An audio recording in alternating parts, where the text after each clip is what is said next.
కేటీఆర్ మాట్లాడినటువంటి మాటలకి ఈరోజు యావత్ రాష్ట్రం నిజంగానే ఇలాంటి దుర్మార్గులు కూడా రాష్ట్రంలో గతంలో 10 ఏళ్లు పరిపాలించారా? ఈ అహంకారంతోనే తల బిరుసుతనంతోనే తెలంగాణలో ప్రజలు బండకేసి కొట్టారు అని అయినా కూడా ఇంకా బుద్ధి రాలేదని ప్రజలు మాట్లాడుకుంటుండే కేటీఆర్కి కొంచెం కూడా ఇంకిత జ్ఞానం లేదు అని ఈ సందర్భంగా తెలియజేయాల్సినటువంటి అవసరం ఉన్నది. ఎందుకంటున్నా ఈ మాట అంటే నోటికి ఎంత వస్తే అంత ఇష్టం వచ్చినట్ల నోరు ఉంది కదా అని నోరు వాడేసుకునే మాటలు మాట్లాడుతూ ఉంటే చూస్తూ ఊరుకోవడానికి ఇక్కడేమి ఎవ్వరు కూడా చేతులు కట్టేసుకొని కూర్చోలేదు కేటీఆర్. ఎందుకంటున్నా ఈ మాట అంటే నిన్ను నిజంగానే నిన్ను నీ కుటుంబాన్ని అరెస్ట్ చేయాలి, కక్ష సాధింపు చర్యలు చెయ్యాలి అనుకుంటే మా ముఖ్యమంత్రి రేవంత్ రెడ్డి గారికి మేము అధికారంలోకి వచ్చి 18 నెలలు అవుతోంది. ఆ 18 నెలల నుంచి నీకు అరెస్ట్ చేయకుండా నిన్ను నీ కుటుంబాన్ని వదలకపోతుండే. నిజంగానే కక్ష సాధింపు చర్యలు చేస్తే ప్రభుత్వం ఏర్పడినటువంటి 2వ రోజే మీరందరూ కూడా ఊచలు లెక్క పెడుతుండే జైలు గోడ గదుల మధ్యలో ఉంటుండే.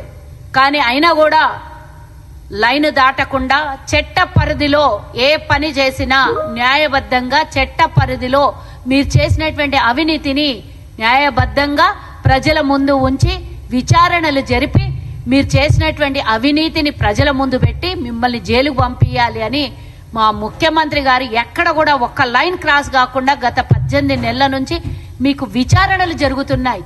ఒక్కటంటే ఒక్కటి ఏ దాంట్లోనన్నా అవినీతి లేని 10 సంవత్సరాలు గడిచిందా అని అనుకుంటే ఏ ఒక్కటన్నా నిరూపించుకోండి. దమ్ముంటే విచారణకు పిలిచినప్పుడు విచారణలో అడిగిన ప్రశ్నలకు సమాధానం చెప్పి అక్కడ మీరు తప్పు లేకుంటే నిర్దోషులుగా బయటికి రావాలి, దోషులైతే జైల్లోకి పోతారు. కానీ బయటకు వచ్చి ఆవేశంతో ఉక్రోషంతో రేవంత్ రెడ్డి గారిని ఇష్టం వచ్చినట్లు మాట్లాడుతుంటే మా ముఖ్యమంత్రి గారిని అంటుంటే మేము అందరం ఏమన్నా నెత్తురు చీము నెత్తురు లేనోళ్ళు అనుకుంటున్నామేమో. కానీ మాకంటూ ఒక సభ్యత సంస్కారం మా పార్టీ మా ప్రభుత్వం నేర్పించింది. మేము నిజంగానే నీలాగా మాట్లాడాలి అని అనుకుంటే బయట బజార్లో తిరగవు బిడ్డ నువ్వు కేటీఆర్. నువ్వు గాని నీ కుటుంబం గాని మా కార్యకర్తలు దలుచుకుంటే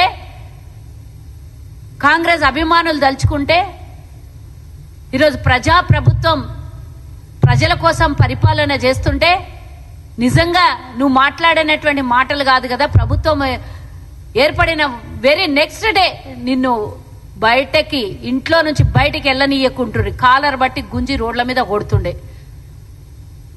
ఒక్కళ్ళు కూడా మేము గనక నువ్వు మాట్లాడినట్ల బూతులు మాట్లాడాలి అని అంటే 5 నిమిషాలు కాదు 5 సెకండ్లు కాదు, మేము తిట్టడం మొదలు పెడితే మీ చెవులలో నుంచి రక్తాలు గారుతాయి బిడ్డ, గుర్తుంచుకో. కానీ చేసినటువంటి అంత అవినీతి చేసిందే చేసి ఈరోజు ఏదో శుద్ధపూసల్లాగా మాట్లాడుకుంటా ఒకటే రెండా ఇదే గోదావరి ప్రాజెక్టు కానీ ఇదే కృష్ణా జలాలు కానీ ఇదే రాష్ట్రంలో వాడుతున్నటువంటి ఏ నదుల మీదనన్నా కాంగ్రెస్ కట్టినటువంటి ప్రాజెక్టులు నాగార్జున సాగర్ చూసుకో, శ్రీశైలం చూసుకో, ఇంకా ఇతరత్ర ఏ బ్యారేజ్ అయినా సరే ఏ డ్యామ్ అయినా సరే కాంగ్రెస్ కట్టింది. 70 ఏళ్ళైనా కూడా ఇంత కూడా చెక్కు చెదరకుండా అట్లనే ఉంటది. మేము 70 ఏళ్ళు కడితే ఇంతవరకు ఒక్క బీడు బారదు, వేసిన సున్నం జరగదు. కానీ మీరు కట్టిన 3 ఏళ్లకే 1,00,000 కోట్లు పెట్టి కడితే 3 ఏళ్లకే కుప్ప కూలిపోతుంది. ఇది అబద్ధమా? ఎన్నికలకు ముందే జరిగినటువంటి విషయం కదా కాళేశ్వరం కథ. కాళేశ్వరం కుప్ప కూలిపోయింది, అందరికీ తెలిసినటువంటి విషయమే. దీనికి విచారణకు ఆదేశిస్తే ఈరోజు 18 నెలల నుంచి ఒక రిటైర్డ్ జడ్జి అధికారంలో ఈరోజు విచారణకు వరకు ఒక కమిటీ వేసి ఆ కమిటీ ద్వారా విచారణ జరిగి పూర్తిగా చట్టపరంగా ఏం చేయాలో వాళ్ళ పని చేస్తున్నారు, విచారణ చేయబడుతున్నారు. కట్టడంలో ఎంత నాణ్యత ఉంది, కట్టడంలో ఎంత లోపం ఉంది, ఇంజనీర్లు ఇచ్చినటువంటి సలహాలు ఏంది, వీళ్ళు పాటించిన సలహాలు ఏంది అని పూర్తిగా అన్ని విధాల విచారణ చేసి అన్ని ఒక్కతాటి మీదకి తీసుకొని వచ్చి మిమ్మల్ని ఈరోజు చట్టం ముందు ఉంచి విచారణ చేయబడుతోంది. దానికి మీరు భయపడి రంకెలెందుకు వేస్తున్నారు అని అడుగుతున్నాను నేను. ఓదికు నీ బిడ్డనేమో ఇడ ధర్నా చౌక్ దగ్గర ధర్నా పెట్టి మా నాయన ఒంటి మీద ఈగ వాళ్ళని ఇయ్యను అంటది. నువ్వేమో రేవంత్ రెడ్డి గారికి ఇష్టం వచ్చినట్ల నోటికొచ్చిన కూతలు కూస్తావు. కానీ తప్పు చేసేటప్పుడు సిగ్గులేదా? తప్పు చేసేటప్పుడు తెలంగాణ ప్రజలు 4 కోట్ల మంది ప్రజలు 8 లక్షల కోట్లు ఈరోజు మింగేసి అప్లపాలు చేసినప్పుడు సిగ్గుశరం లేదా? ఏ రోజో ఒక రోజో తిన్నదంతా కక్కాలి అని తెలివి లేదా? నువ్వు ఈ రోజు మాట్లాడుతున్నావు జైలుకు పంపిస్తారో జైలుకు పోతారో అనే భయంతో మాట్లాడుతున్నావు. కానీ రేవంత్ రెడ్డి గారు ఏ తప్పు చేయకుండా కేవలం ఒక డ్రోన్, నీ ఫామ్ హౌస్ మీద డ్రోన్ ఎగరేస్తేనే 14 రోజులు రేవంత్ రెడ్డి గారిని జైల్లో పెట్టి ఇబ్బందులు పెట్టిన రోజులు మర్చిపోయినావా బిడ్డ నువ్వు? ఏం తప్పు చేయకుండా. కానీ ఈరోజు తెలంగాణ 4 కోట్ల మంది ప్రజల సొమ్ము దోపిడీ చేసి ఇంకా ఇష్టం వచ్చినట్ల నోటికి వచ్చినట్ల మాట్లాడుతున్నావా నువ్వు? నోటికి హద్దు లేదు, అదుపు లేదు. గతంలో మాట్లాడుతుంటే నువ్వు ముఖ్యమంత్రి గారి మీద మాట్లాడొచ్చా ఈ విధంగా అంటున్నావు. మరి నీ సిగ్గు ఎక్కడ పోయింది? నీ భక్తి ఎక్కడ పోయింది? నీ భయం ఎక్కడ పోయింది? నీకంటూ ఒకటి వేరేకంటూ ఒకటి చట్టము కానీ రాజ్యాంగం కానీ మీ నాయనకు తిడితే నొచ్చింది.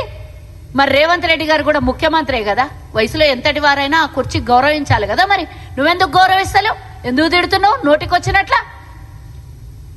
నువ్వు ఒక్క శాఖ తీసుకో. ఈ రోజుకి మీరు చేపట్టినటువంటి ఒక్క ప్రభుత్వం 2014లో మీ ప్రభుత్వం చేపట్టిన తర్వాత 2023 నవంబర్ 30 తారీఖు వరకు మీరు చేసినటువంటి దోపిడీ ఇంత అంతనా? ఏ శాఖ తీసుకున్నా ఎక్కడన్నా దోపిడీ లేకుండా ఉందా? ఎక్కడన్నా అప్పుల పాలు కాకుండా ఉందా? విద్యుత్ శాఖ తీసుకుంటే దోపిడీనే, సివిల్ శాఖ తీసుకుంటే